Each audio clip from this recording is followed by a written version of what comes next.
BSNL ने press वार्ता का आयोजन किया। बात कर ली जिसमें ये वहां से पैसा आया। तो आपने कहा कि फरवरी में आपने केस दायर कर दिया। नहीं, केस हमने लास्ट मार्च में किया था 2019 में। फरवरी में ऑर्डर आया। फरवरी में ऑर्डर आया आपका इन्वेस्टिगेशन का जी। तो अभी तक जो इन्वेस्टिगेशन हुई उसके बारे में आपको कोई नॉलेज नहीं? नहीं, कोई कुछ बता भी नहीं रहा। ये इतनी देर क्यों लग रही है? इसका क्या मतलब है कि इन्होंने करप्शन करने के बाद भाजपा ज्वाइन कर ली, भाजपा ज्वाइन करने के बाद क्या उनके प्रेशर में कोर्ट काम कर रही है, इन्वेस्टिगेशन में डिले कर रही है? आखिर क्या वजह? कोर्ट ने अपना काम कर दिया। कोर्ट ने आदेश पारित कर दिया था 7 फरवरी 2020 को। अब जो मामला है वो इन्वेस्टिगेटिव एजेंसीज के समक्ष है। ये उनको करना है इन्वेस्टिगेशन और कोर्ट के सामने रिपोर्ट फाइल करनी है। तो दोबारा कोर्ट से आप पूछ नहीं सकते उनसे कि भाई इन्वेस्टिगेट हम जा सकते हैं, हम जा सकते हैं। तो आप ये विकल्प है हमारे। हो गई आपकी।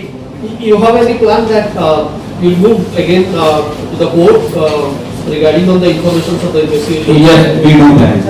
Sir, how much money they invested in this album? Around 18 crore rupees. You talked about the CSR activity.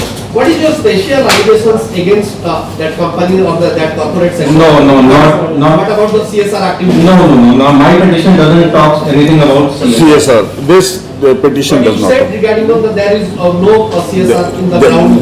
That is a generalized It was just thing. exemplified by my learned friend that the monies are being routed in different fashions. And it was a second question that where is CSR funds on ground?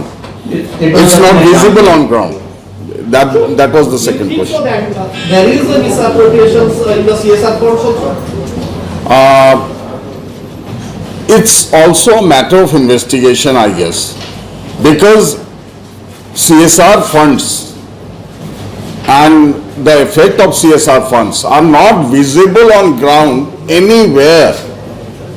You see, lakhs of crore rupees has been given to organizations for CSR activities and nowhere it's visible on ground.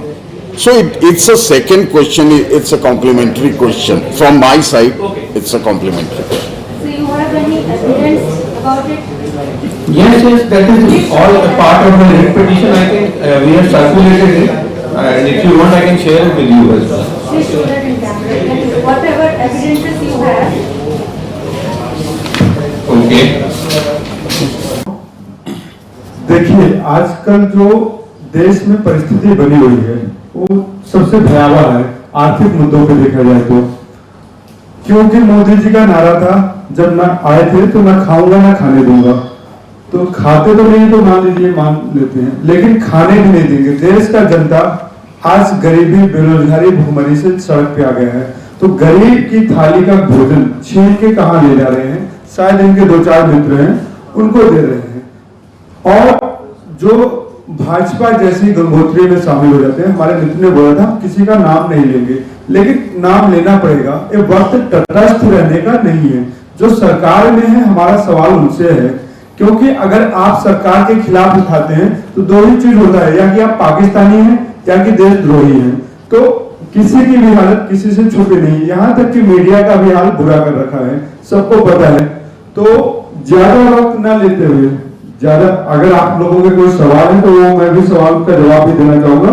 लेकिन भाजपा के जो उपाध्यक्ष हैं, ये आपके जयंत पांडा, इनके ऊपर corruption के चार्जेस, इनके कंपनी के सेल किस तरह से इन्होंने घोटाले किए हैं, तो उससे बचने के लिए 2019 में भाजपा शामिल हो जाते हैं। तो आप समझ सकते हैं कि देश में जो भी करप्ट है, जो भी बेईमान है, अगर वो भाजपा में आ जाता है तो उसके ऊपर कोई चार्जेस नहीं बनते हैं। ये देश की जनता चाहती है, जनता जो है जानना चाहती है आखिर ऐसी वो कौन सी गंगोत्री बहा रहे हैं जहां की सारे करप्ट, सारे भ्रष्टाचारी आगे एकदम पवित्र हो जाते हैं रातों रात। और अगर आप विपक्ष में रहते हैं तो पाकिस्तान भेजने की बात करते हैं, देशद्रोही बात करते हैं।